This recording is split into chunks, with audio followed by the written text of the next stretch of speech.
Imagine checking your voicemail to hear threats on your safety and personal attacks on your race, faith, and appearance. That's what happened to a Downriver candidate. Threats so serious, now police are involved. And investigator Karen Drew is working on this developing story as police are investigating who is behind these threatening calls. And Karen, tell us about the target.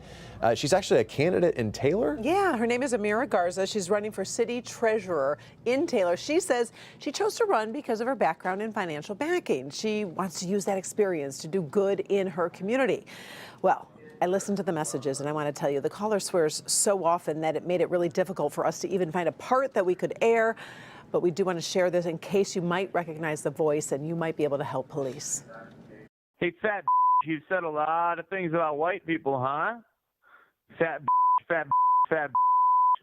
But you live in our white society, in cities and houses built by white people. This is Amira Garza on the campaign trail, busy connecting with the voters. Meantime, someone is threatening her on her campaign phone. We're following you online. We're following. Don't ever talk about white people like that again. I received 2 disgusting, vile voice messages talking about me in a derogatory way, my appearance, who I am, my faith, my ethnicity, being Arab and Muslim, that they're following me.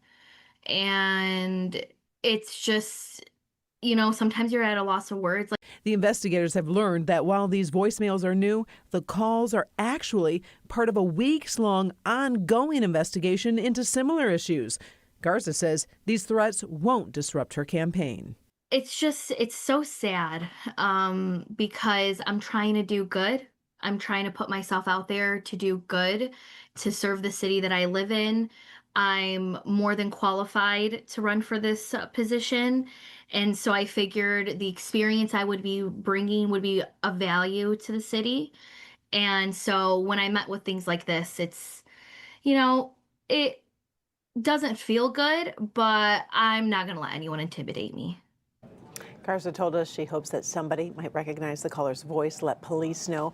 We did check with detectives this afternoon. They say they're still working the case. By the way, Garza is the wife of Wayne County Commissioner Alex Garza, who is a former council member in Taylor and a former state legislator as well. And Karen, you said this was part of a weeks-long investigation? Yeah, and that piqued our interest because this wasn't a one-time situation. We did ask detectives for more information. They are waiting to hear back on that in terms of what that all was about. Garza herself also mentioned that she told police about concerning comments made on her social media page. So if you think you might know who left those messages, you definitely should reach out to the police. We did put their contact info on the investigators page at clickondetroit.com as they try to check this out. And obviously we know days away from the election. Yeah. Thank you, Karen.